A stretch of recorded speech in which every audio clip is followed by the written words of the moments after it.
Patuloy po tayong lumapit sa ating Panginoon.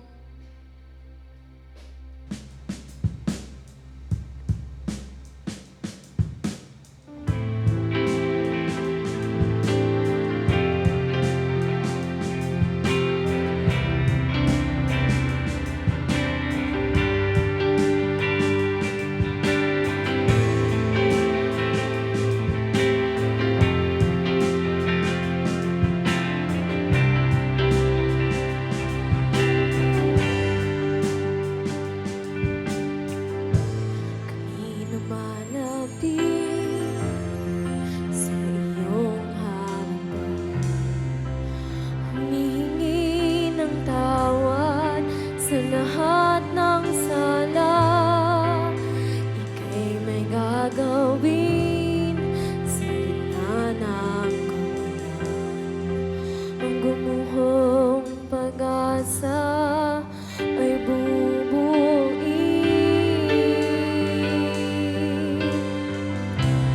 ay iyong ibabalik kapag kami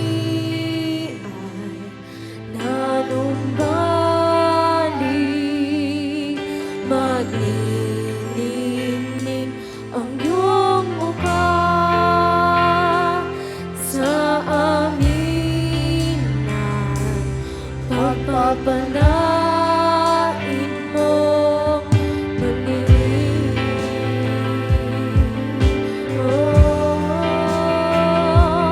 Pagpapalain kapangyarihan mo, O Diyos.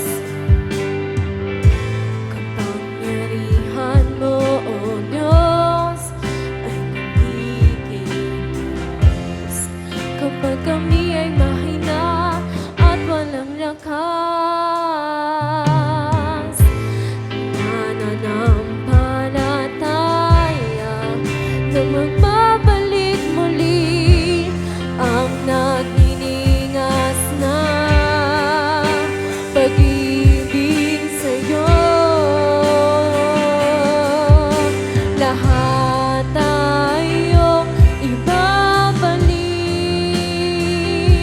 kapag kami ay nanumbalik. Magningning ang iyong mukha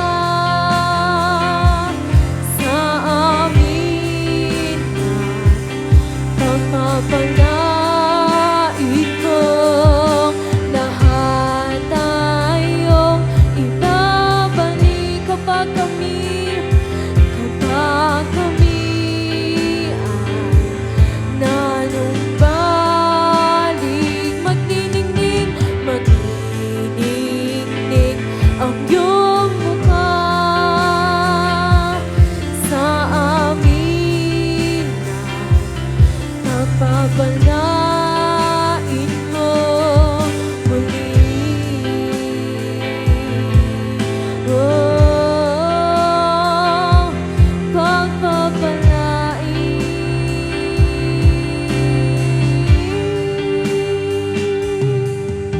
Ang nasirang pamilya aayusin, sakit karamdam ay pagkagalingin, tinik ng nakala ay aalisin kapag kami tumatawag sa pangalan mo.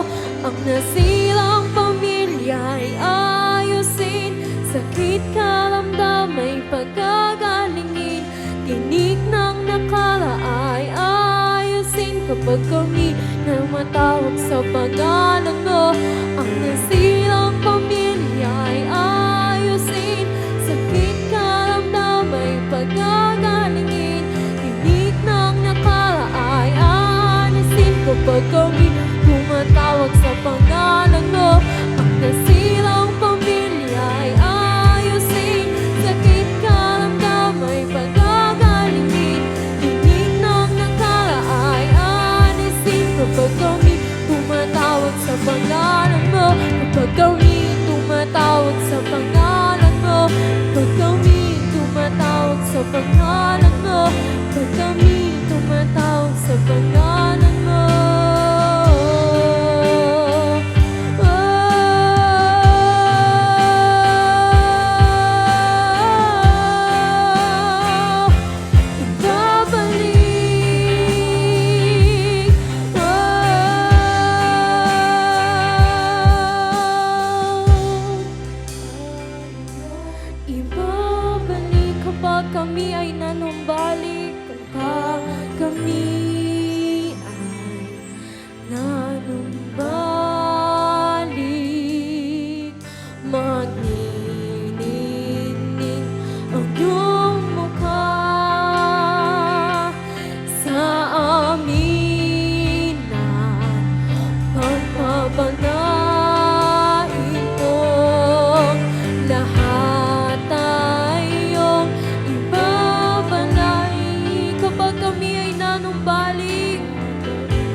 Hallelujah, Lord. Tunay nga, Panginoon, sa gabing ito, muli kaming nagbabalik sa iyo. Lahat ay ibabalik mo sa aming mga buhay. Sa gabing ito, patuloy kaming nagpapalinis sa iyong harapan. Anumang karumit kasalanan sa maghapon o sa araw-araw naming ginagawa, hinihingi namin ng kapatawaran ang lahat ng ito sa pangalan ni Jesus. Samahan mo kami, Panginoon, sa aming kalagitnaan na mag-flow ang banal na Espiritu, Panginoon. Hindi po hadlang ang bilang namin, bagkus naririto kami upang maranasan namin ang iyong presensya, ang iyong kapangyarihan, ang iyong kaluwalhatian sa gabing ito. Patuloy na samahan mo kami mula simula hanggang matapos ang gawaing mong ito, Panginoon. Ikaw ang Diyos na hindi nagbabago noon, ngayon at magpakailanman sa aming buhay. Kaya't patuloy ikaw ang maghari sa aming buhay. Dalang din namin ang magpapahayag ng iyong banal na salita, ang aming Reverend Pastor Peter Obiena. Samahan mo siya, Panginoon, sa kanyang pagpapahayag. Bigyan mo siya ng karunungan, kalakasan sa pagpapahayag ng iyong banal na salita. Ano man ang kapahayagan mo sa gabing ito, patuloy na bigyan mo siya, Panginoon, ng magandang pagpapahayag, Panginoon. Maging kami, Panginoon, na makikinig, buksan mo ang aming kaisipan, na maunawaan namin ano man ang mga salita mo sa gabing ito. Salamat, Panginoon. Balutan mo nga kami ng iyong banal mong dugo. Ang gawain ito mula simula hanggang matapos, at patuloy kinakas out namin ang gawa ng kaaway, mga disturbances, out in Jesus' name, mga kapaguran, malayong kaisipan, out in Jesus' name, maging ang sakit karamdaman, out in Jesus' name, in Jesus' name. Salamat, Panginoon, sa gabing ito ay patuloy mo ng pinagtatagumpay. Inaangkin na namin ang katagumpayan sa gabing ito. Salamat, Panginoon. In Jesus we pray. Amen and amen.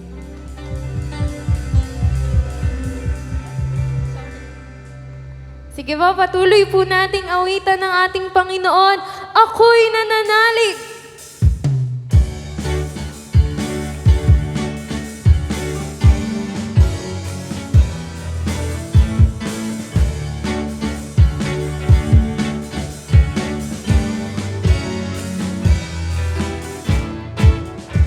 Purihin ka, Yahweh, sa iyong kabutihan. Pag-ibig mo'y tapat, pag-ibig mo'y tapat, tapat kailan pa man. Purihin ka, Yahweh, sa iyong kabutihan.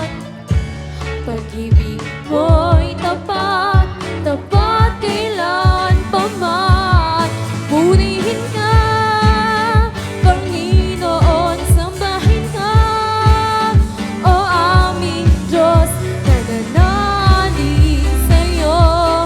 Manahan ka, sa buhay ko'y tataas.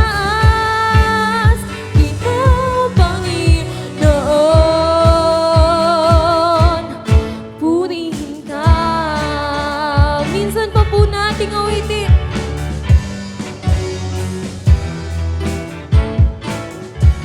Purihin ka, Yahweh, sa iyong kabutihan. Pag-ibig mo'y tapat, pag-ibig mo'y tapat, tapat kailan pa man. Purihin ka, Yahweh, sa iyong kabutihan. Pag-ibig mo'y tapat, tapat kailan pa man.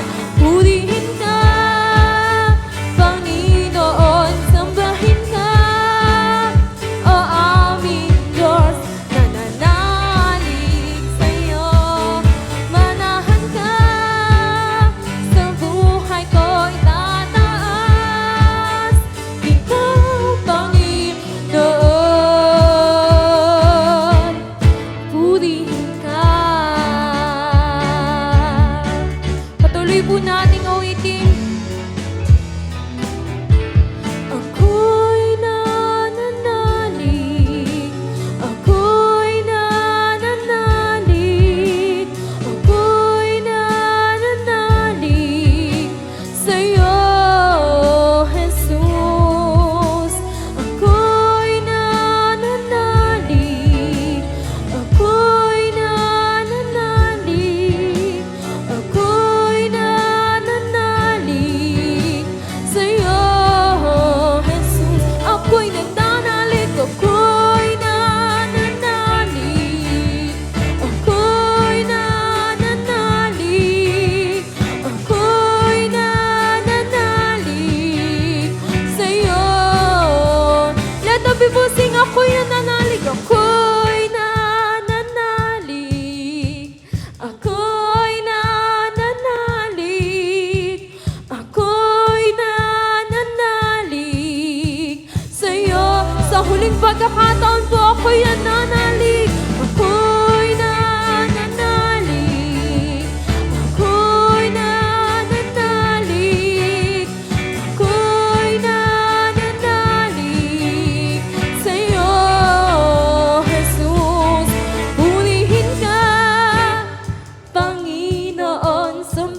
tayo sa ating Panginoon.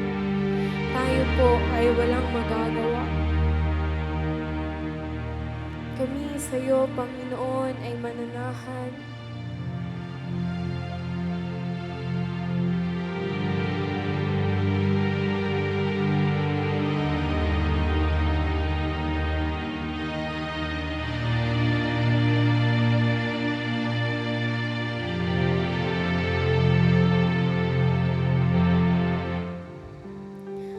Wala na makinang takbo ng buhay nag-iba.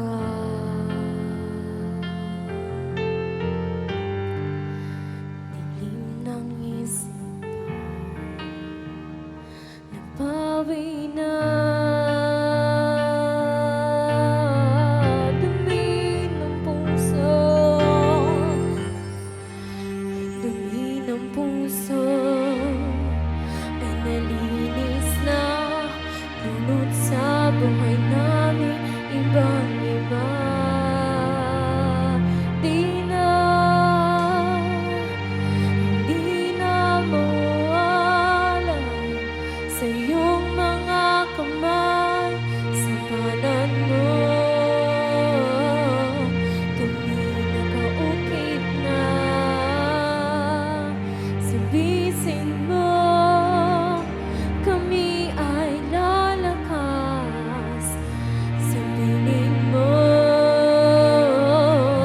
kami mananahan.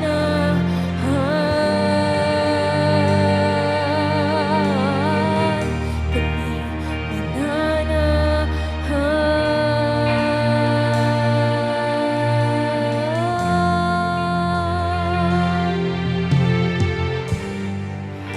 Wala nang makilala ka, takbo ng buhay ay nag-iba.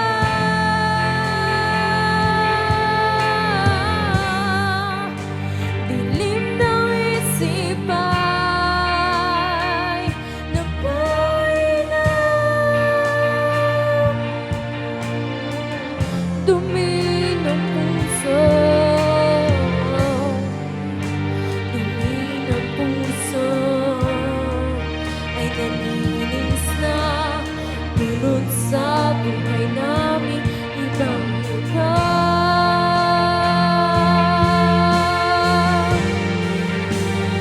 Di na mawala sa iyong mga kamay. Sa kanan mo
piling mo, sa piling mo, kami mananahan.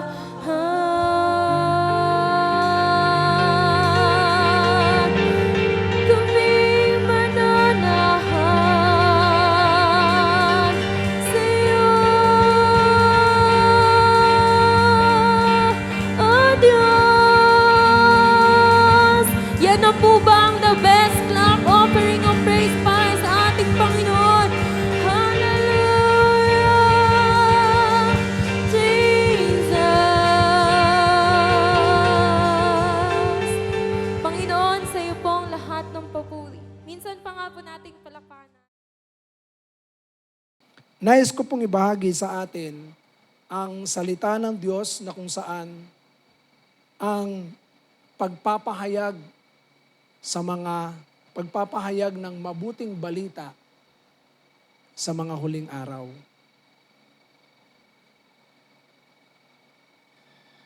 So si Apostol Pablo ay inaatasan niya si Timoteo na kung saan patuloy siyang maging matatag. Bakit? Sapagkat sinasabihan ni Apostol Pablo si Timoteo na sa pangangaral ng salita ng Diyos ay magiging mahirap ang pangangaral.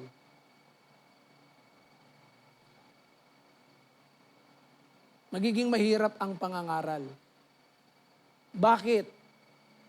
Sapagkat sinasabi po sa mga huling araw at darating na panahon, ang tao, tingnan po ninyo, merong babala na binabanggit si Apostol Pablo para kay Timoteo, na kung saan ang babala sa mga tao sa mga darating na panahon. Pansinin po ninyo. Ang sabi niya rito sa verse 3, sapagkat darating ang panahong hindi na sila makikinig sa wastong katuroan.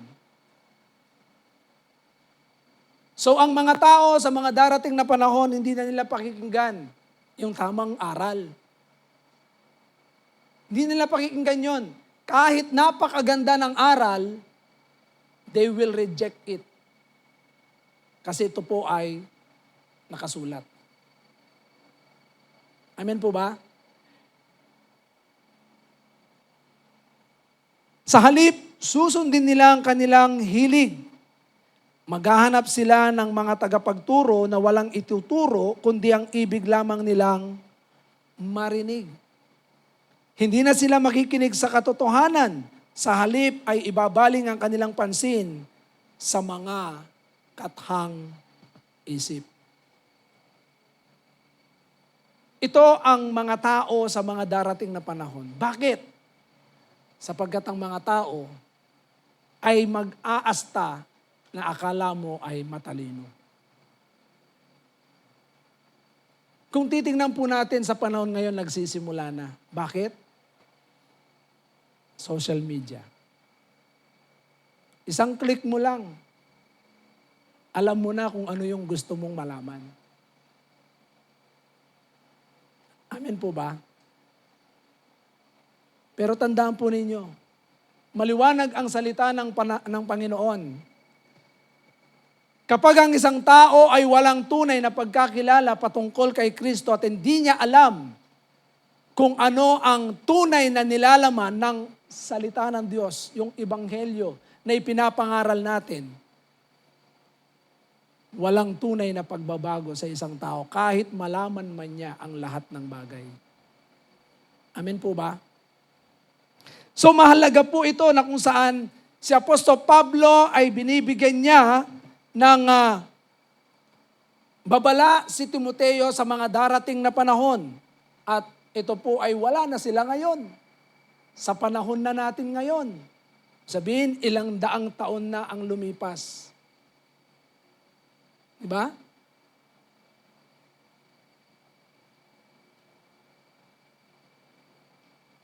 Ang layo na ng agwat. nung sinabi ni Apostol Pablo ito, sapagkat itong panahong ito ay malapit na siyang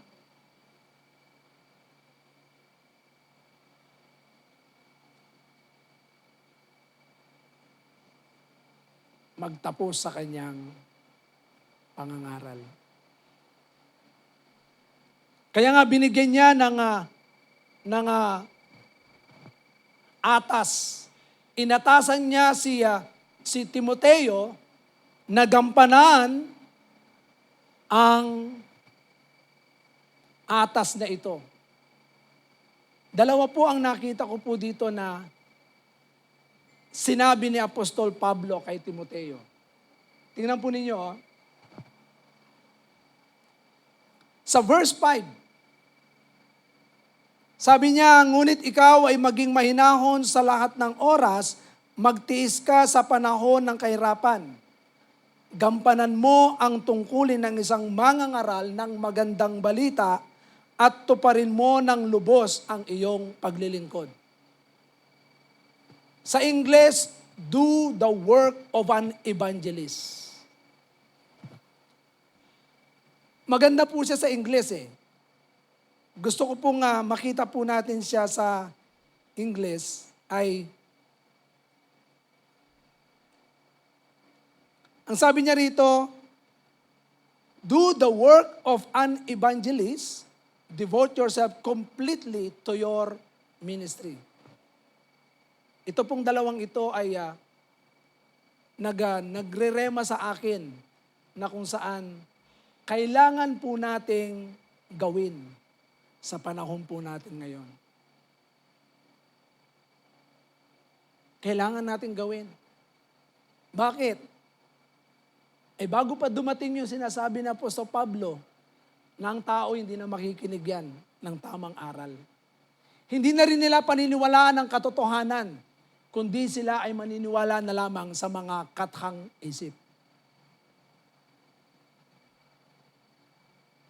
Mas paniniwalaan nila yung mga kathang isip kesa sa salita ng Diyos. Na kung saan ang salita ng Diyos, nandito ang kapangyarihan ng Diyos upang magkaroon ng tunay na pagbabago.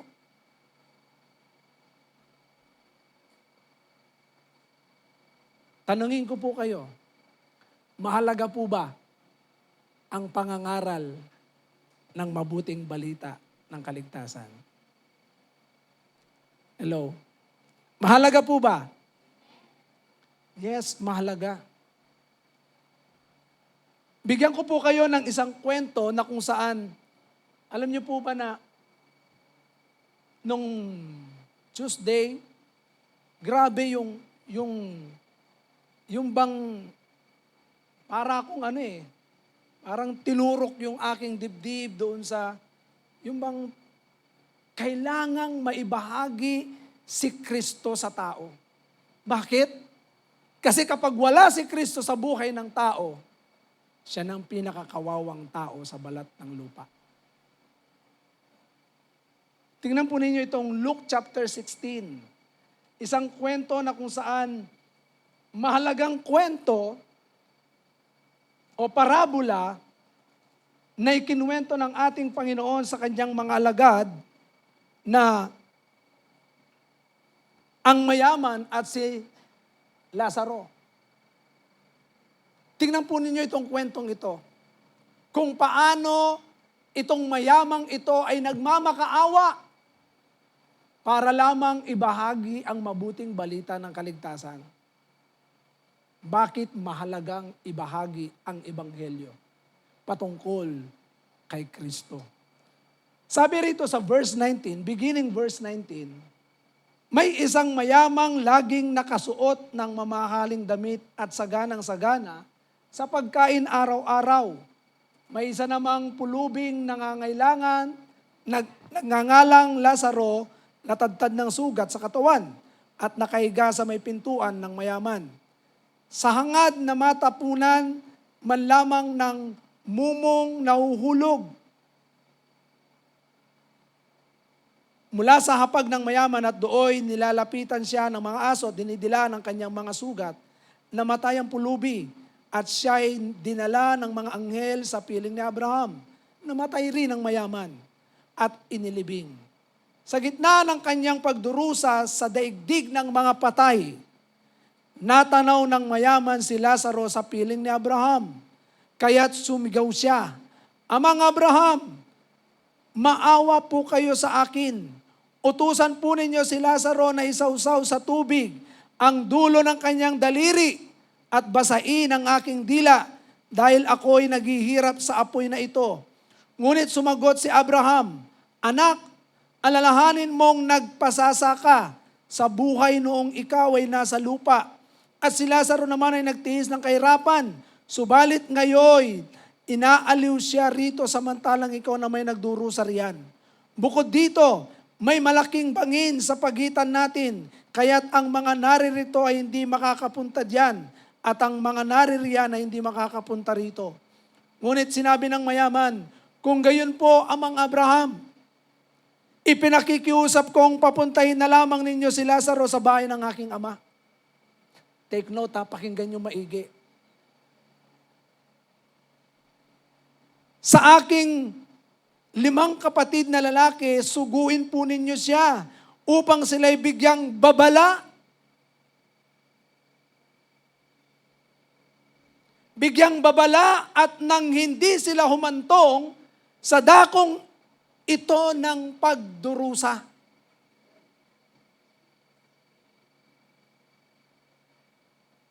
Ngunit sinabi sa kanya ni Abraham, nasa kanila ang mga kasulatan ni Moses at ng mga propeta. Iyon ang kanilang pakinggan. Sumagot ang mayaman, hindi po sapat ang mga iyon. Ngunit kung hindi magpapakita sa kanilang isang patay na muling nabuhay, magsisisi sila, tatalikuran ng kanilang mga kasalanan.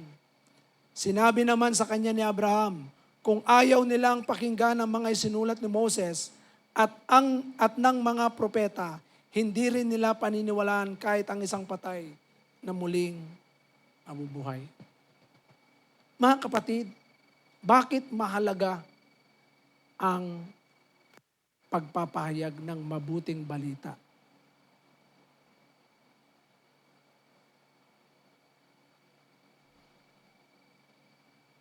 Hell is real.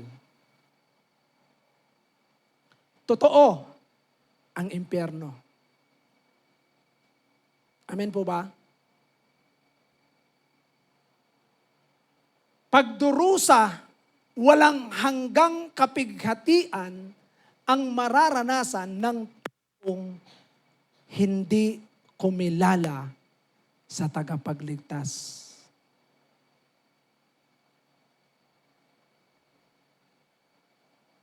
Habang buhay, magtitiis.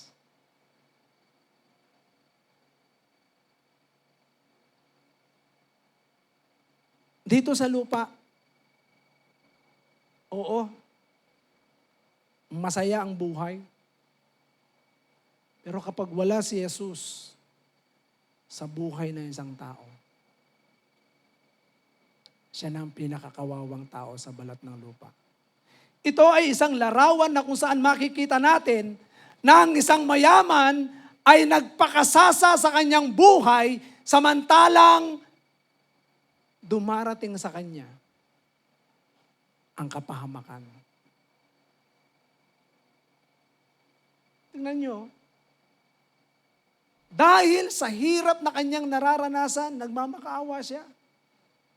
Napapuntahin si Lazaro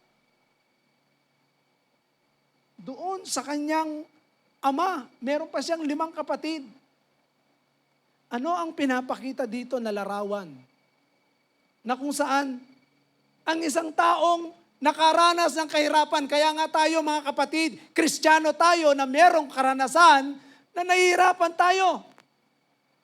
Kaya nga si Apostol Pablo ay talagang sinasabi niya, endure suffering, magtiis ka sa anumang mga pagtitiis, samantalang ibinabahagi mo ang mabuting balita ng kaligtasan. Mahirap ipangaral. Lalo na sa mahal sa buhay. Mahirap. Pero ang tanong ko po sa inyo, matitiis nyo ba ang inyong mga kapatid, ang inyong mga mahal sa buhay, na mararanasan ang kaparusahan sa impyerno? Oo, ngayon nakikita natin sila. Masaya. Hayahay. Pero hindi ba na nababagbag ang ating mga puso? Alam niyo, nung Tuesday, talagang yung habag sa aking puso. Sabi ko, Lord, ibabahagi ko ang mabuting balita ng kaligtasan. Ibabahagi ko. Hindi ako titigil. Kaya nga dito po, napakaganda ng atas ni Apostol Pablo kay Timoteo. Lalong-lalo na sa panahon na ito na kung saan ang mga tao hindi nila pakikinggan yung magandang aral, mabuting aral at totoo. Totoo na yung sinasabi mo, hindi pa rin nila paniniwalaan. Kaya nga maliwanag yung sinasabi ni Abraham. Sabi niya, kahit na mabuhay pa yung patay, kung hindi nila paniwalaan, hindi sila makakaranas ng kaligtasan. O marami kang mararanasan habang ipinapahayag mo yan. Pagtatawanan ka, pasisinungalingan ang lahat ng mga sinasabi mo. Babaligtarin ka. Habang ibinabahagi mo ang totoo, ang salita ng Diyos. Hello? Di ba napakahirap? Ang hirap pagka sinabi mo, ganito, ganyan. Wala ka naman ganyan ka naman Babaligtarin ka. Sasabihin, ikaw ang mali. Hello? Tama po ba? At habang binabahagi mo ang mabuting balita ng kaligtasan, hahanapan ka ng pruweba. Anong pruweba mo na magiging maganda ang buhay mo? Wala ka pang nakikita. Amen? Ang hirap. Pero tayo po na nakakakilala, nakakaalam ng salita ng Diyos, maliwanag ang Biblia. Tingnan niyo yung mayaman. Sabi niya, nagmamakaawa siya.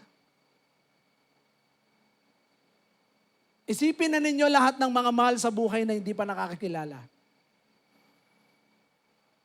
Dumating yung panahon. Tingnan po ninyo yung sinasabi po rito. Lahat ng buhay at patay ay sa 2 Timothy. Sabi po sa verse 1, 2 Timothy chapter 4 verse 1, in the presence of God and the Messiah Jesus who is going to judge those who are living and those who are dead, and in view of His appearing and His kingdom, I solemnly appeal you. Ninyo,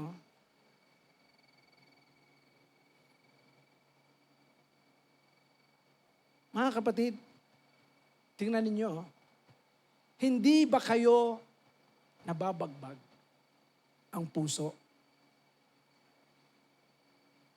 na meron mga mahal sa buhay na hindi pa nakakakilala sa Panginoon? Isipin po natin lahat ng mga mahal natin sa buhay na hindi pa kumikilala sa Diyos.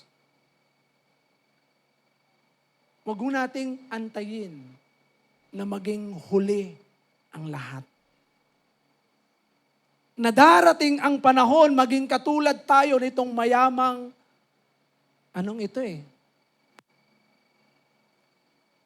walang ginawa kundi nagpakasasa sa kanyang buhay habang siya ay nandito sa lupa.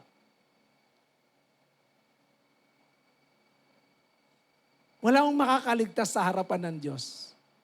Hahatulan po lahat ng tao. Hell is real, totoo ang impyerno. At ang pagdurusa ay napakatindi.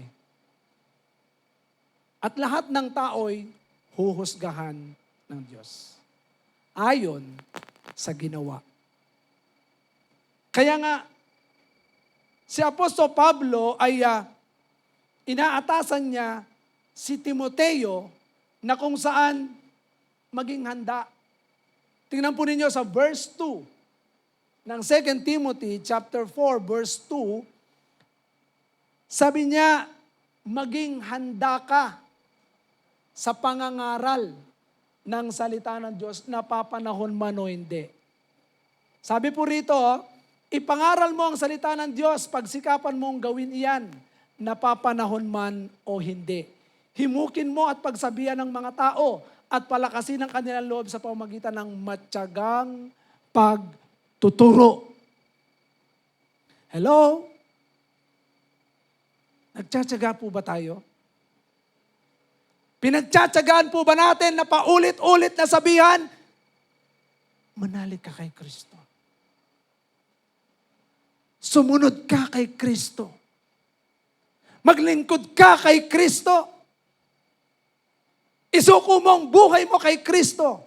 Yang mga salitang yan na paulit-ulit mong sasabihin kay Kristo.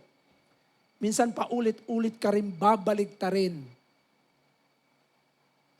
Pagsasabihan ka ng masamang salita. Pero anong sabi niya po sa Pablo? Sabi niya, matyagang pagtuturo. Napagod na ba kayo? Naibahagi si Kristo? Hello? Ilang taon nyo nang binabahagi sa mga mahal sa buhay? Si Kristo. Mga kapatid, yung paulit-ulit, di bali nang maging makulit, wag lang mapahamak ang kanilang buhay. Amen po ba? Gusto niyo po bang mapahamak ang mga anak natin? Gusto niyo po bang mapahamak ang mga magulang natin? Ang mga mahal natin sa buhay? Mga kapatid, talagang nung Tuesday, yung puso ko talaga. Kaya kahit masama ang pakiramdam, talagang pupuntahan ko yung mga dapat puntahan para ibahagi ang mabuting balita patungkol kay Kristo. Bakit? Ano ba ang ebanghelyo? Sa Romans chapter 1 verse 16. Ano ba ito? Romans chapter 1 verse 16 ang sabi diyan, hindi ko ikinahihiya ang magandang balita sapagkat ito ang kapangyarihan ng Diyos. Ano po yan? Kapag binabahagi natin si Jesus, meron bang nangyayari sa tao kapag binabahagi si Jesus? Hello? Mga kapatid, tanungin ko po kayo, meron po bang nangyayari kapag binabahagi natin si Jesus? Baka mamaya isang beses lang, 2, 3, nakita mong ayaw, tumigil ka na.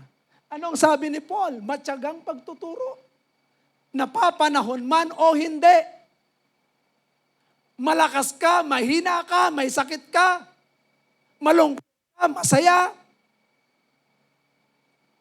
Ibahagi mo ang mabuting balita ng kaligtasan. Dami nating kaibigan. Gusto mo ba yung mga kaibigan mo mapahamak? Biro mo, hirap na hirap itong mayamang ito. Nakikiusap kay Amang Abraham, Amang Abraham, parang awa mo na. Pwede bang utusan mo si Lazaro na isawsaw niya yung kanyang kamay sa tubig? Kahit anong pilit niyang ibsan yung uhaw, hindi maibsan. Bakit? Yun ang kaparusahan sa buhay na kung saan tinanggihan ang tagapagligtas.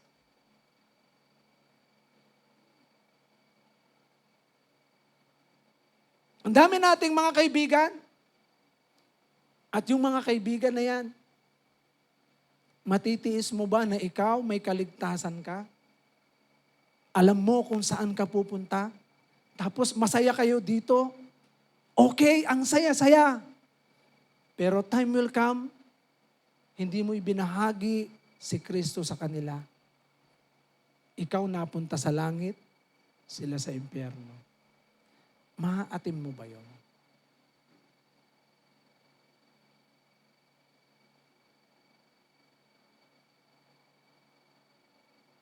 Ito'y katotohanan.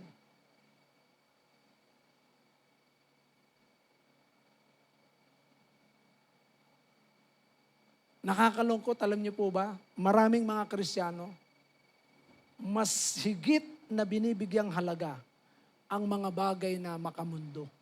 At tandaan po natin na kapag ka minahal mo ang mundo, ang sabi ng Biblia, kaaway mo ang Diyos. Kaya nga tayo, ibinabahagi natin ang salita ng Diyos para maging kaibigan sila ng Panginoon. Amen po ba? Napapanahon man o hindi, ibahagi po natin. Pwede po bang yugyugin nyo ng konti yung katabi nyo? Sige po, yugyugin nyo. Kapatid, gumising ka. Maging masigasig tayo. Hello? It's about time. Huwag mo nang antayin na darating ang araw, ibinabahagi mo pa lang si Jesus, sasampalin ka na. Huwag mo nang antayin na kapag ka ikaw ay lalabas, may dala kang Biblia, ikukulong ka na. Huwag mo na ring antayin na hindi ka na makagalaw, hindi ka na makakilos, hindi na ka makapagsalita para ibahagi si Kristo. Amen po ba? Alam nyo, ito yung nakakatakot. Na talagang hindi natin alam yung oras natin. Hindi natin alam kung kailan yung panahon na kukunin. Tingnan po ninyo ito. Itong mayaman tsaka si Lazaro. Si Lazaro nandun sa ilalim, nag-aantay ng pagkain na malalaglag doon sa mayaman. Yung mayaman naman, ang sarap ng buhay niya. Pero walang nagawa yung kayamanan nito. Anong gustong ipakita ng Diyos sa kanyang salita? Tandaan natin yung buhay dito sa lupa. Hindi dapat tayo ang maging masaya. Dapat ang Diyos. Amen po ba? Ang tao hinahanap niya maging masaya siya. Pero dapat ang Diyos ang nagiging masaya sa ating buhay. Kasi sabi ng 1 Corinthians 10:31, whatever you do, whether you eat or drink, do it for the glory of God. Ulitin ko ulit. 31. 10:31. Sabi po diyan, kaya nga kung kayo'y kumakain o umiinom o anuman ang ginagawa, nag-aaral ka, nagre-review ka, nagtatrabaho ka, anong ginagawa? Dugtong natin yung sinabi ni Paul, napapanahon man o hindi. Naiuugnay po kaya natin ang ebanghelyo, ano man ang ginagawa natin. Hello?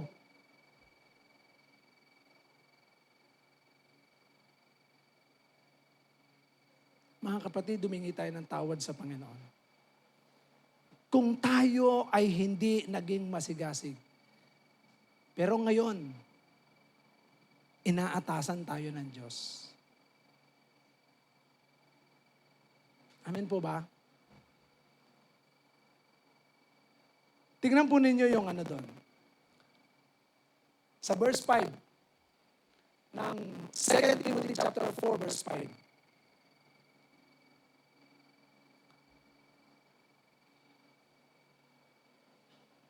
Ang sabi niya rito, ngunit ikaw maging mahinahon ka sa lahat ng oras.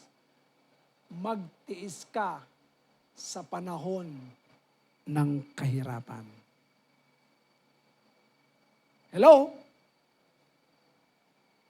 Di ba napag-aralan po natin yung endurance? Pagtitiis. Sa pananampalataya ng isang Kristiyano, kapag walang pagtitiis, madadapa tayo.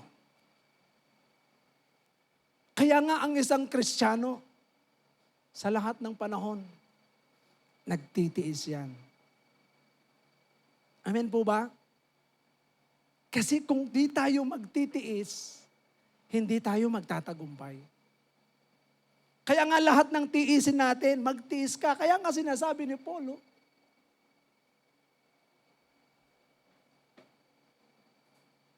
kahit gigil ka na, gusto mo nang ibaon sa lupa. Anong sabi ni Paul? Maging mahinahon ka. Magtiis ka sa panahon ng kahirapan.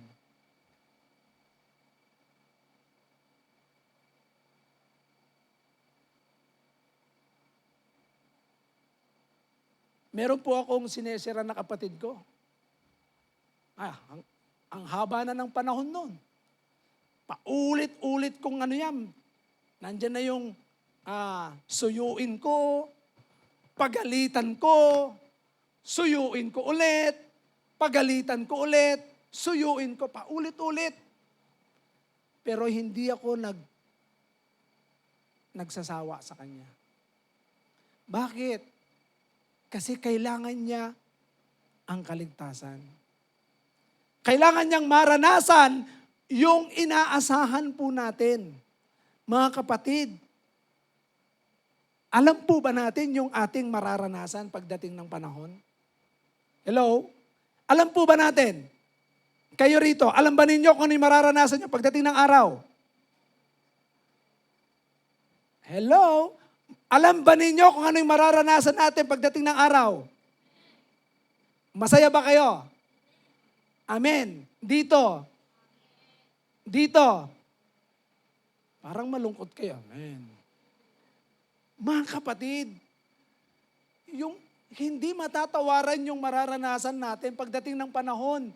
Dito marami tayong tiisin, marami tayong mararanasan, masasaktan tayo, paulit-ulit yan.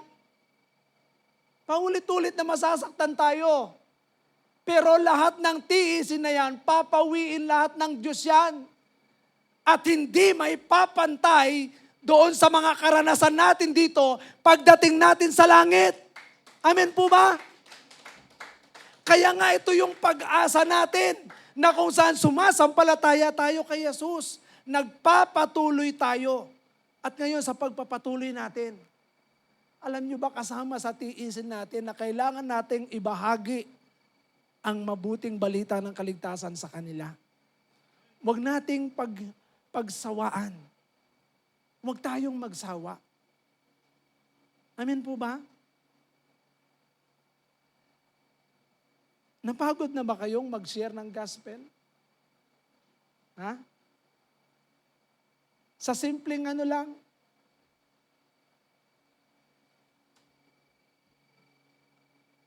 bigyan ko po kayo ng mga bakit kailangan po nating ibahagi ang mabuting balita ng kaligtasan? Why evangelize? Bakit kailangan nating magpahayag? Sabi ng Matthew 28 verse 19, inutusan tayo ng Diyos na kung saan humayo, make disciple, magdisipulo. Pero kapag tayo ay magdidisipulo, kailangan muna tayong mag-ibanghelyo, magpahayag ng mabuting balita ng kaligtasan. Kailangan mo ibagi si Kristo. Share the gospel. Kaya nga, ito ang dapat nating gawin. Ngayon, bakit kailangan nating i-evangelize ang mga tao katulad ng sabi ko sa inyo kanina? Totoo ang impyerno. Amen po ba? May kapahamakan na pwedeng mangyari sa kanila. Ngayon, kailangan nating turuan yung sarili natin. I-motivate. Huwag nating panghinayangan, kapaguran ang pagpapahayag ng mabuting balita ng kaligtasan. Bakit? Sapagkat ito ay mahalaga. Una, why evangelize? Bakit kailangan tayo mag-evangelize? Because evangelism is an act of love. Ang pagpapahayag ay pagpapahayag ng pag-ibig. Anong pag-ibig? Pag-ibig ng Diyos. Alam niyo ba, habang binabahagi natin sa kanila yung pag-ibig ng Diyos, na naranasan din natin, yun eh. Kung ano yung naranasan natin sa Diyos, yun din ang ipaparamdam natin sa kanila. Biro nyo, isang makasalanan, tapos binago tayo ng Panginoon, ginawa tayong anak ng Diyos na kasama tayo sa pamilya ng Diyos, at tayo ay merong tinatawag na pangako ng Diyos para tayo ay magkaroon ng tinatawag na buhay na walang hanggan. Meron tayong naging tagapagmana tayo. Biro nyo, ang dami niyan. Pagkailisa-isa natin, yung pag-ibig ng Diyos, yung pagpapatawad niya, yung pag-alis niya sa atin sa kadiliman, dun sa sumpa. Ang dami niyan. So, evangelism is an act of love. Number 2, evangelism builds our own faith. Ang pagpapahayag ng mabuting balita, nadidevelop yung pananampalataya natin lalo. Subukan niyong huwag kayong mag-evangelize. Tandaan niyo, ang believer na hindi nag-i-evangelize, immature. Immature. Bakit? Lahat ng believer, inatasan ng Diyos na magbahagi. Dapat tayo kahit nasa school. Huwag nating kalimutan. Kahit nasa trabaho tayo, huwag nating kalimutan ibahagi si Jesus. Amen po ba? Hello? Naintindihan po ba natin? Kahit saan tayo pumunta, o kung nasa bahay lang tayo palagi, sino naman ang i-evangelize natin? Mga anak, kapitbahay, pag nasa bahay tayo. Saan man tayo naroroon. Alam nyo, yung pag-share ng gospel, hindi naman sasabihin mong sisimulan mo agad, ali kayo, yung bang pagka naupo kayo, ali po kayo, sinasabi po ng Biblia, ganito, ganyan, ganyan. Hindi ganon. Meron pong strategy. Bigyan ko kayo ng sample. Ito rin yung natutunan ko noon na habang ako ay nagmamasid sa pastor ko noon, na ang mga technique dyan, pagka na-meet mo yung isang tao, magmasid ka. Purihin mo yung kanyang Halimbawa, may ginagawa siya. Ang tao kasi pag pinuri mo siya, makukuha mo yung attention niyan. Amen po ba? Subukan mo. Strategy po ito. Kasi nakita ko po at ngayon ina-apply ko yan. Subukan mong batiin yung niya. Halimbawa, meron siyang ginagawa. Ang ganda niyang ginagawa mo Parang doon mo simulan. Batiin mo yung kanyang ginagawa. At huwag kang magsasalita ng kahit anumang negatibo Pag kahit may nakita kang pangit, ang pangit naman ng ilong mo. Ang laki-laki, parang kamatis. Sigurado yan. Hindi ka na makakasingit ng salita ng Diyos doon. Purihin mo yung kanyang ginagawa. Unahin mo yon. Kasi magbibuild ka ng relationship doon At pagka nakasimula ka na ng doon, na-build ka na ng relationship, unti-unti na yon. Simulan mo nang ipasok yung mabuting balita ng kaligtasan. Strategic. Isingit mo siya. Tingnan mo, si Mrs. pag may mga transaksyon yan. Alam nyo ba ako? Nasa malayo lang ako. Pero pag pinakilala niya ako, once na pinakilala ako, At tumingin sa akin yan, pag sinabing, Pastor Peter po, pag sinabi kong Pastor Peter po, tapos biglang nagkaroon siya ng, ay, ganun ba? Saan kayo nag-ano? Pag nagsimula na siya magtanong sa akin ng ganon, sisimulan ko ng bahagi na yan. Pero hindi ako magbabahagi ng, sinasabi po ng Biblia, ganito, ganyan, ganyan. Hindi ganon. Strategy din. Yung papaano mo bibigkasin yon, bibigyan din tayo ng wisdom ng Holy Spirit doon. Luke chapter 12, verse 12. Kapag nandun ka na, ang banal na Espiritu Santo ang magpapahayag sa atin kung ano yung sasabihin natin. Amen po ba? Kaya huwag kayong matakot, huwag kayong mabagabag. Pag nandun na kayo, ang mahalaga, are you willing? Amen po ba? Willing ba tayo? Kasi evangelism is an act of love. Evangelism builds our faith. So kapag ginagawa natin ito, tuloy-tuloy. Tingnan nyo, iba ang mga nagpapahayag ng mabuting balita. Nagiging mature, nag-grow. Pag araw-araw kang nagbabahagi, makikita mo, you grow spiritually. You grow intellectually, you grow emotionally. Nagmamature tayo. Amen po ba? Lalong nagiging matibay ang pananampalataya. Pero tingnan mo ang mga hindi nagbabahagi ng banal na salita ng Diyos, hindi nag-i-evangelize, madaling matisod. Matitiso rin. Kasi bakit? Walang ginawa yan kundi manood ng ano.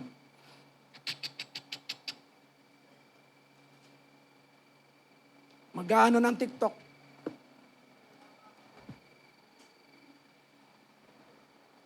Makikita mo yun. Immature. Hindi nag-grow. Honestly speaking, subukan nating magbahagi ng mabuting balita ng kaligtasan. Maniwala kayo sa akin. Matibay ang pananampalataya kapag tayo'y nagbabahagi ng salita ng Diyos. Mga kapatid, tingnan nyo, ang dami kong nakikita na mga Kristiyano noon pa, mga matagal ng mga Kristiyano, tinitingnan ko yung kanilang buhay. Alam niyo po ba na ano yung kanilang mga pagdating sa bahay, ano ang mga tinutugtog? Mga sanlibutang, mga kanta. Tandaan natin palagi, ang isang godly, na pag-aralan na rin natin yan, merong godly character, qualities, nakatuon yan sa mga spiritual na bagay. Hindi siya nakatuon sa mga bagay na unspiritual. Biro mo, spiritual ka tapos ang pakikinggan mong mga awitin, puro mga makasanlibutan. Hindi dapat. Dapat mga spiritual ang ating mga pinapakinggang mga awitin. Kaya, mga kapatid, kung kayo ay nakikinig palagi ng mga unspiritual song, binabalaan ko kayo, huwag nating ipagpatuloy yun. Amen po ba? Pakinggan nyo itong sinasabi ko sa inyo. Huwag kayong masaktan. Kapag ka sinasabi ko ang mga bagay nito sapagkat ito ay makakatulong sa ating spiritual na buhay para mag-grow. Kasi marami na ako nakita. O, tingnan ninyo, yung mga paulit-ulit ko nakikita sa Facebook, dahil hindi na sila nagpatuloy na maglingkod sa Panginoon. Makikita mo, puro mga TikTok lagi yung mga ginagawa. Sayaw dito, sayaw doon. Wala nang paglilingkod sa Panginoon. Hindi mo makitaan na merong mga Word of God na sinasabi. Ang daming mga nakita ko. Ilang panahon na ang lumipas, mga dekada na ang lumipas, 30 years ago, na nagpapastor ako. Iba't iba na ang taong mga nakasalamuha ko. Ngayon, tinitingnan ko, nakikita ko sa Facebook. Talagang masayang-masaya sila sa mga bagay sa sanlibutan. Pero ang nakakatakot, Pag hindi mo na nakikita sa church, alam mo ba ang nakakatakot? Yung kapahamakang darating sa buhay natin. Katulad nitong mayamang ito. Nung namatay siya, yung kahirapan, yung kaparusahan dun sa impyerno. Kaya nga mga kapatid, bawat isa po sa atin, napapanahon man o hindi, ibahagi natin ang mabuting balita ng kaligtasan. Amen po ba? Sa verse 5, tingnan po natin yung verse 5.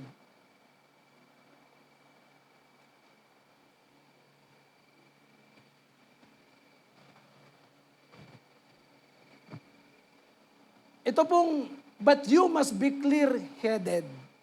Tinignan ko yung ibig sabihin niyan. Perspective. Mga kapatid, yung malinaw yung ating perspektibo, anong klaseng perspective meron tayo? Diyan no, clear-headed about everything. Mga kapatid, sa lahat ng aspeto ng buhay natin, yung perspektibo natin dapat nakaugnay palagi doon sa kalooban ng Diyos. Amen po ba? Sa kalooban ng Panginoon, huwag nating ilalayo. Kaya nga talagang itong last 2 days ago na talagang masyadong naging kumbaga malalim lalo yung nag-alab lalo na talagang kailangan nating ibahagi si Kristo. It's about time. So God is reminding us, wag na nating antayin yung darating yung panahon, hindi ka na pakikinggan. Amen po ba? Wag nating antayin yun. Habang may panahon, ibahagi na natin si Kristo. Kaya kung tayo pupunta sa mga mahal natin sa buhay, pagka merong mga gathering, samantalahin natin, ibahagi si Christ. Wag lang puro saya. Amen po ba? Magkikita-kita, wag puro saya. Masaya ka nga dito sa lupa. Paano naman yung pagdating doon sa kaluluwa mo? Kaluluwa ng mga mahal sa buhay. Bigyan natin ng puwang na may bahagi si Kristo. Kasi panahon na para tayo ay maging matatag. So tingnan ninyo, endure suffering. Sa pag-i-evangelize, we will have suffering. Marami tayong mga suffering na mararanasan. At kapag ginawa po natin ito, patuloy nating pagsumikapan yung ministeryo kung saan po tayo naroroon. Nasa music ka, huwag mong kakalimutan yung pagiging evangelist. Amen po ba? Alam niyo habang binubulay ko yung dalawang yan, yung verse na yan, na verse 5, anong ministry ka, anong trabaho mo, ano ka man, anong klaseng profesyon meron ka, huwag natin kalilimutan yung the work of an evangelist.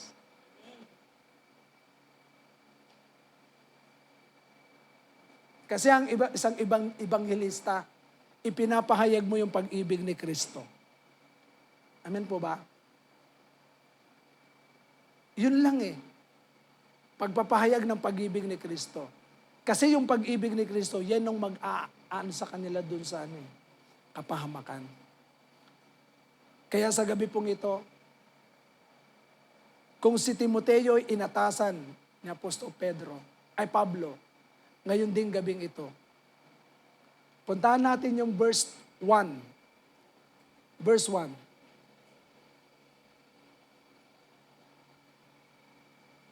Listen carefully mga kapatid. Pwede po bang tumingin kayo saglit dito sa harap? Tingnan po ninyo yung nasa harap. Sa harap ng Diyos at ni Kristo Jesus na darating bilang hari at hahatol sa mga buhay at sa mga patay, inaatasan kitang, verse 2, ipangaral mo ang salita ng Diyos. Hindi lang po si Pablo ang nagsalita niyan, maging ang Diyos. Sinabi ng Panginoon, you will be my witness. First, saan? Saan tayo magiging witness? Ayan po yung ating sa family, community, country, and to the uttermost part of the world. Nagsisimula yan sa pamilya. Kapag ka sa pamilya, naibahagi natin si Kristo, tiyak, panalo tayo. Pag buong pamilya natin, naakay natin sa Panginoon. Amen po ba? Kaya mga kapatid, bilang mga magulang, huwag ninyong tantanan yung mga anak nyo. Minsan paulit-ulit ko kayong sasabihan, huwag ninyong tantanan sila. Paulit-ulit nating ipaalala sa kanila si Christ. Ngayon, paano natin sisimulan yung pag-iibanghelyo? Manalangin po tayo. Amen po ba? Kapag hindi ka nanalangin para sa kanila, Lord, gusto ko pong may bahagi sa kanila. Panginoon, hipuin mo ang puso. Alam nyo, ang panalangin napakahalaga. Huwag tayong magsawa sa panalangin. Tutukan natin sila sa panalangin. Pangalawa, manampalataya po tayo sa Diyos. Kasi hindi po tayo ang magbabago sa kanila. Amen? 3 lang po ang gusto kong makita natin na gagawin natin. Una, prayer. Pangalawa, manampalataya tayo sa Diyos, sa pangalan ng Panginoong Jesucristo at sa kilos ng banal na Espiritu Santo. Hindi po tayo ang makakagawa nun. Amen po ba? At pangatlo at panghuli, sumunod tayong magbahagi sa mabuting balita ng kaligtasan na inuutos ng Diyos. At ngayon din ay inuutos din sa atin ng Diyos sa pamamagitan ni Pablo. Amen po ba? Sa gabi pong ito, yan pong 3 yan, gawin po natin. Simulan na nating ipanalangin. Sulat mo na kung sino yung mga gusto mong ibahaginan. Pangalawa, patuloy nating pagtiwalaan ng Diyos. Yung kilos niya. Pangatlo, gawin natin. At paano natin gagawin yan? Napapanahon man o hindi, ipangaral natin ang mabuting balita ng kaligtasan. Amen po ba? Pagod ka, malakas ka, malungkot ka, masaya ka, pinagpapala ka, wala kang pagpapala. Kaya nga sabi ko nga sa inyo, ako ang naging motto ko, meron o wala, maglilingkod sa Panginoon. Kaya hindi ako apektado eh. Pag meron, okay lang. Pag wala, okay lang. Hindi ako naapektuhan kapag meron o wala. Parehas lang yan. Kasi yan ang aking motto na inilagay ng Panginoon sa akin noon nung nagsimula akong magministeryo. Meron o wala, maglilingkod ako sa Diyos. Kaya sa bawat isa po sa atin, anuman ang kalagayan, maglilingkod tayo sa Panginoon. Amen po ba? Napapanahon man o hindi, ibahagi natin si Kristo. Sabihin mo natin sa katabi natin, napapanahon man o hindi, ibahagi mo si Kristo. Amen po ba? Okay. May mga problema man tayo, huwag pa rin kayong manghina. Ibahagi pa rin natin si Kristo. Kaya sa gabi pong ito, tandaan po natin, kapag ginawa po natin ang mga bagay na ito, natutupad natin ang salita ng Diyos. Amen po ba? Kasi pagdating ng panahon, tayo po ay merong tinatawag na crown of rejoicing. Pag marami tayong kaluluwa na nabahaginan, at tiyak, masayang-masaya po tayo. Pero kapag wala po tayong nabahaginan, tapos haharap tayo sa Panginoon, alam niyo po ba ang corona natin? Tanchan.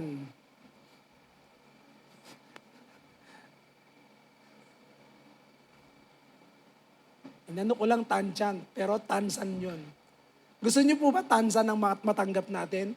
Wala tayong nabahaginan ng mga tao. Hayaan natin. Bahagi na natin kahit sino. Makita mo yung mga pulubi dyan sa kalsada, bahaginan mo. Pastor, paano ko babahaginan yan? Baho-baho nun. Oh. Alam nyo, sabi nga pagtiisan natin eh. Di ba? Lahat ng klase ang tiisin. Tiisin mo yung mga amoy. Amen po ba? Lahat ng amoy. Kapag ikaw ay nagbabahagi ng salita ng Panginoon, huwag mong pansinin yung naaamoy mo. Oo. Lahat yan. Huwag mo rin pansinin lahat ng nakikita mo. Napapanahon man o hindi, ibahagi natin ang salita ng Diyos. Yan po ang gusto ng Panginoon. Kaya tingnan ninyo, pag ginawa po natin yan, hindi po si pastor ang natutuwa. Ang natutuwa ang Diyos. Kasi sumusunod tayo sa kanyang ipinag-uutos. Ito po ang ating mission, ito rin ang ating vision. Ang mission natin, fulfilling God's Great Commission. Making known Jesus through witnessing first to the family, to the community, to the country, and to the uttermost part of the world. Ang vision natin, making known Jesus through witnessing people, disciple them to serve God, baptizing them in the name of the Father, the Son, the Holy Spirit, and to teach them whatsoever the Bible teaches. Yan po ang vision. At ang mission natin ay may bahagi natin si Christ. Amen po ba? So kung ito po ang magiging target natin this 2024, looking forward po tayo ng Diyos, natutuwa siya. Amen po ba? Kaya sa gabi pong ito, hayaan po natin, isipin mo na kung sino yung mga sisimulan mo. Next week, dapat meron ka ng sinesiran. Yan. So ngayon, isipin mo, ilista mo na. Ililista ko to. 1, 2, 3, 4, 5, 6, 7, 8, 9, 10. 10 na lista mo. Ipanalangin mo na sa Panginoon yan. At pag naipanalangin mo na sa Panginoon, then simulan mo na magbahagi ng salita ng Diyos. Pero wag niyong sisimulan kagad pag nakita mo. Sabi ng Biblia, ganito, halika. Hindi ganon. Pag nakita mo siya, kaibiganin mo muna siya. Amen po ba? Gumawa ka ng strategy. Pakainin mo siya ng tokneneng.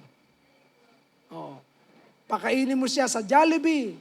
Doon kayo magkwentuhan. Pakainin mo siya sa sa Yellow Bell ba yon? Yellow Cab. Yellow Bell. Street ba Yellow Bell? Oh. So, pakainin mo siya. Alam mo, yung maraming paraan para maabot natin yung tao. So, it's about time. So mga kapatid, let us continue to devote ourselves do sa ministry na pinagkatiwala ng Diyos sa atin, then do the work of an evangelist. Okay? Do the work of an evangelist and devote ourselves doon sa ministry na ipinagkatiwala ng Diyos sa atin. Kaya kung saan kang ministeryo, dapat evangelist ka rin. Amen po ba? Habang kumakanta ka, kailangan nag-evangelize ka rin doon sa mga awitin na ginagawa natin. So kahit nasan tayo, we evangelize. Kung ikaw ay nandun sa ministeryo ng kapagkamay, Asheret, dapat nakikita yon, nararamdaman yon. Kung ikaw ay nasa kabataan, lahat ng mga kabataan na makita mo, akayin mo, kamusta ka na? Dapat meron kang kakaibang yung pakikipag-ugnayan sa mga hindi yung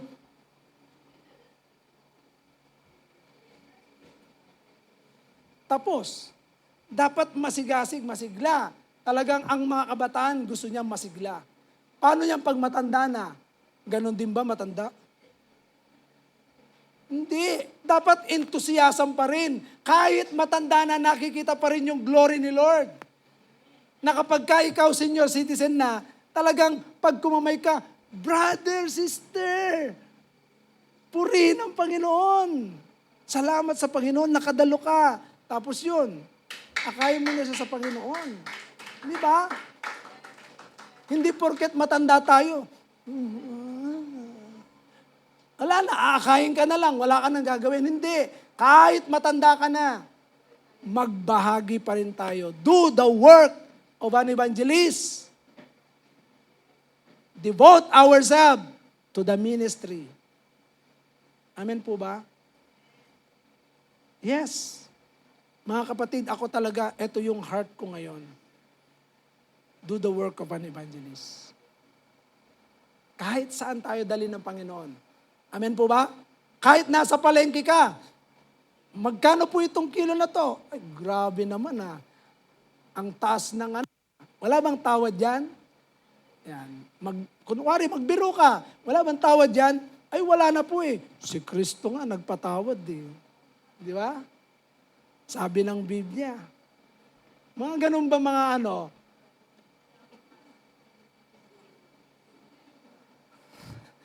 Galing ni Sister Ana, no? Okay. So again, wag ho tayong mahiya. Let us do the work of an evangelist. Let us devote ourselves to the ministry. Why? Because evangelism is the will of God, and to evangelize, we act God's love. And when we evangelize, when we share the gospel, it is the power of God unto salvation. So ito yung kapangyarihan ng Diyos. Tandaan natin kapag naibahagi mo na ang salita ng Diyos, huwag kang matakot kung ano man yung mangyayari, bahala na ang Espiritu ng Diyos. Amen po ba? Ang madalas kasi pag nagbahagi tayo, inaantay natin na merong resulta doon sa ginawa natin. Yes, okay yon. Pero ilay down natin sa Holy Spirit. Because the Holy Spirit will transform their lives. Amen po ba? So tayo pong lahat ay tumayo. At sa oras na ito, hayaan natin, patuloy nating i-ignite yung mga sarili natin sa evangelism. Mga kapatid, yan. Huwag nating isipin na tayo'y maliit.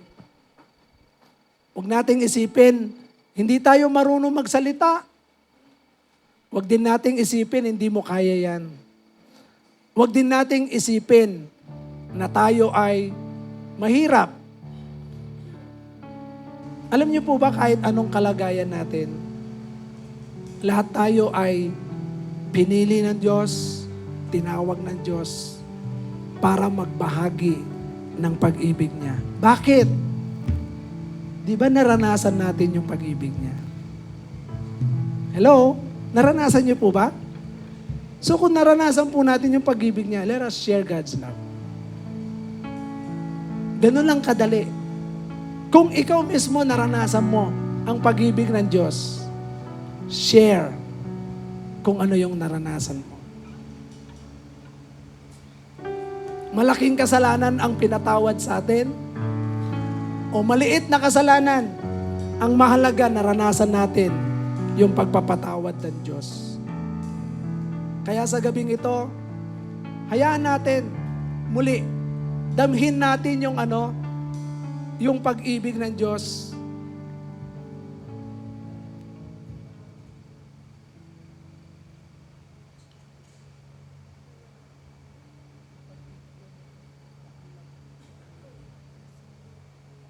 Muli nating alalahanin yung sukdulang biyaya ng Diyos. Mga kapatid, kung ito ay naranasan mo sa buhay mo, hayaan mong ito rin ay maranasan ng iba. At patuloy nating pagtiwalaan ng Diyos sa Kanyang ginawa at maranasan din ng ibang tao. Habang hindi karapat-dapat pag-ugulan ng pag at wagas mong pagsinta. Habang wala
Kapatid, sa oras na ito, kung ating nanamnamin ang ginawa ng Diyos sa ating buhay at ang mga pangako niya na kung saan napakaganda ang mga pangako ng Diyos sa atin. At kung ito ay patuloy nating ibabahagi sa iba, mararanasan din nila ang pangako ng Diyos. Hayaan mong sa oras na ito patuloy nating i-refresh ang ating mga sarili upang patuloy na madali nating may bahagi ang salita ng Panginoon sa ating kapwa. Yes, balikan natin ang pag-ibig ng Panginoon. O Diyos ng katarungan at katwiran na kahit minsan di na mahiran ng kapanalan, kalwalhatian. Salamat sa sungkulang biyaya mo, O Diyos ng pag-ibig na mas malawak pa kaysa aking mga pagkakasala. Higit pa sa buhay ko, salamat sa sungkulang biyaya mo.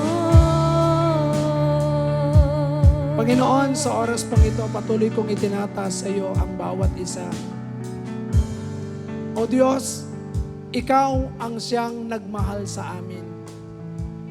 At sa iyong pagmamahal, naranasan po namin ang kapatawaran, naranasan namin ang pagbabago, naranasan namin ang iyong katwiran, naranasan po namin ang mga pangako sa iyong salita, bagamat ang iba ay hindi pa namin nakikita.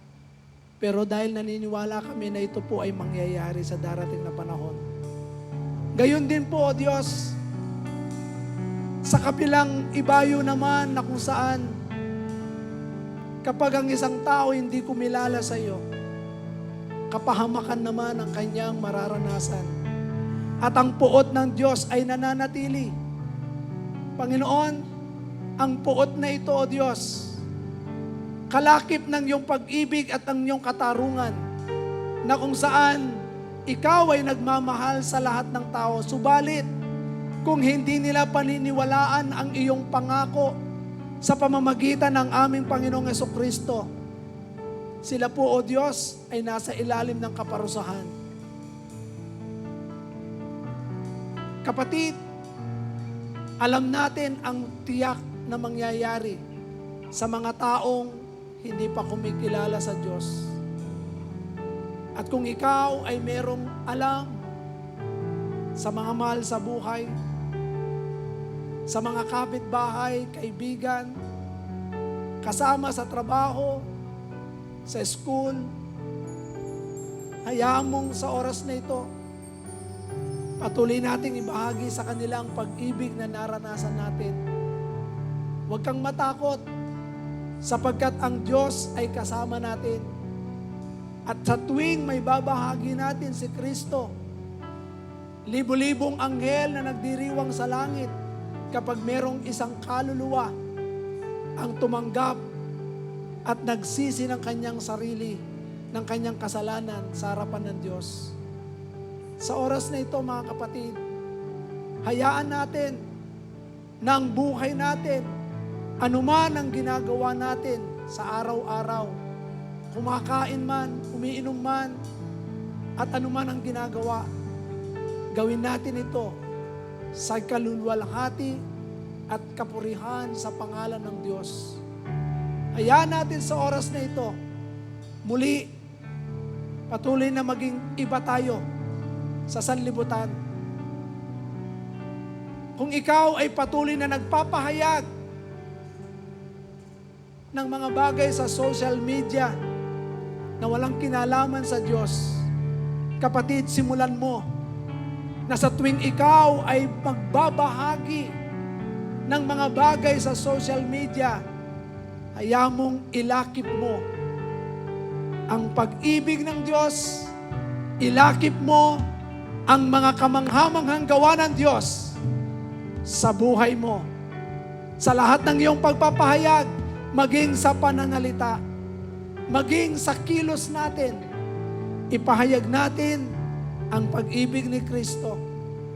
Kaya sa gabing ito, inaatasan kayo ng banal na kasulatan ng Diyos. At ako man bilang isang tagapangasiwa ninyo, inaatasan ko kayo na patuloy nating ibahagi ang mabuting balita ng kaligtasan saan man lugar, napapanahon man o hindi, ibahagi mo si Jesus sa kanilang buhay. Sa oras na ito, Panginoon, patuloy mong puspusin ang iyong kapangyarihan. Ang bawat isa, alisin mo, Panginoon, ang complacent spirit. Alisin mo, Panginoon, ang stubborn spirit in the name of Jesus, na kung saan ayaw makinig sa iyong salita. Hayaan mo, Panginoon, sa pamamagitan ng salita mo ngayon, liwanagin sila ng iyong banal na Espiritu Santo at patuloy nilang maunawaan ang naisin mo at layunin mo upang maraming tao at kaluluwa na mailapit namin sa iyo. Salamat po ng marami. O Diyos, we will be serious. Kami po, Panginoon, ay magiging seryoso sa bagay na ito sapagkat ikaw ay naging seryoso sa amin. Kaya mga kapatid, it's about time. Let us continue to surrender all sa Diyos ang buhay natin. Panginoon, salamat po. Sa iyo po ang lahat ng papuri. Maging ang mga pangangailangan ng iyong mga anak. O Diyos, kagalingan, mga pangangailangan nila, personal, pinansyal, Lord, continue to sustain them. Huwag mo po silang pagkulangin. At maging ang mga kapatid namin na wala sa lugar na ito, anuman ang kanilang pinagdaraanan, I pray in the name of Jesus, move in their lives, O God. Touch their heart, touch their soul, touch their spirit, O God. Let your spirit, O God, and let the manifestation of the power of the Holy Ghost move in their hearts, O God. Salamat, Panginoon. Huwag mo pong hayaan na manghina sila sa kanilang pananampalataya. Bagkus patuloy mo po silang palakasin. Patuloy mong pagtibayin. Patuloy mong palaguin. Sa bawat salitang naririnig nila, ito po ay maging pagpapala sa bawat isa. Sa iyo po ang lahat ng papuri, Panginoon, sa pangalan ni Jesus. Amen and amen. Hallelujah! Patuloy po tayong manalig na lahat ng ating mga kakilala, mahal sa buhay ay makakilala po sa ating Panginoon. Amen po ba? Ako'y nananalig!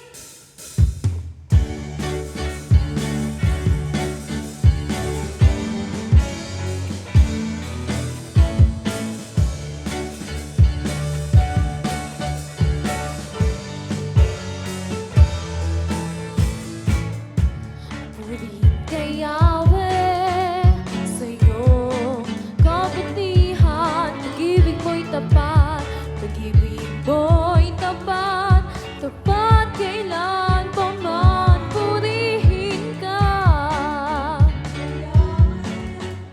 Sa iyong kabutihan, pag-ibig mo'y tapat, tapat kailan pa man purihin ka. Panginoon, sambahin ka, o aming Diyos, nananalig.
the people sing, ako'y nananalangin.